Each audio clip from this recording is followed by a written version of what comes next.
കേരളത്തിൽ വിവാദമല്ല, ഒരു സർവ്വസാധാരണമായിട്ടുള്ള ഒരു ചായകുടി രംഗം കടന്നു പോകുന്നുണ്ട്. ഇത് മുഖ്യമന്ത്രി പിണറായി വിജയനാണ് ഈ ചായ കുടിക്കുകയോ ഇതുപോലെ കേന്ദ്രം ഭരിക്കുന്നവരടുത്ത് ലോഹ്യം പറഞ്ഞിരുന്നെങ്കിൽ ഇനി പുറത്തേക്ക് വരാൻ ഒരു കഥയും ഉണ്ടാകില്ലായിരുന്നു.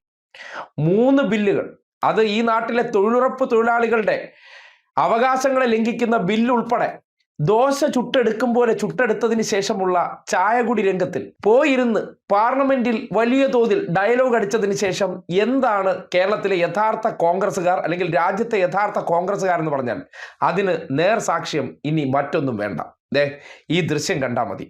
നോക്കിയേ, ഇത്രയും വലിയൊരു ബില്ല് പാസ്സാക്കിയിട്ട് ഇങ്ങനെ പോയിരുന്ന് ചായ കുടിക്കുന്നുണ്ടെങ്കിൽ അത് തരുന്ന സന്ദേശം എന്താണ്?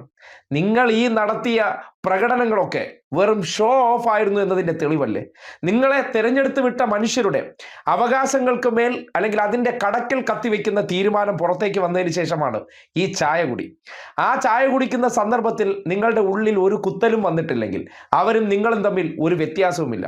നിങ്ങൾക്ക് ഈ അടുത്ത കാലത്ത് അറിയാം, ഈ നാടിൻ്റെ പല തരത്തിലുള്ള ഫണ്ടുകൾ തടഞ്ഞു വയ്ക്കുന്നു, അല്ലെങ്കിൽ ദേശീയപാത ഇടിഞ്ഞു വീഴുന്നു, അതുമായി ബന്ധപ്പെട്ട കാര്യങ്ങൾ, അല്ലെങ്കിൽ നമുക്ക് കിട്ടേണ്ട പല ആനുകൂല്യങ്ങളും അത് കിട്ടാത്ത സാഹചര്യം വന്നപ്പോൾ അവിടെ പോയി ഓരോ മന്ത്രിമാരെ കണ്ട് പൂച്ചൊണ്ട് കൊടുക്കുകയോ ബൊക്കെ കൊടുക്കുകയോ ഒരു സമ്മാനം കൊടുക്കുകയോ ചെയ്ത സന്ദർഭത്തിൽ കേരളത്തിലെ ജമാഅത്ത് ഇസ്ലാമിക്കാരനും മൗദൂദിക്കാരനും സുഡാപ്പികളെല്ലാം കൂടി ചേർന്ന് അതിൻ്റെ പേരിൽ രചിച്ച കഥകൾ നിങ്ങൾക്ക് ഓർമ്മയില്ലേ?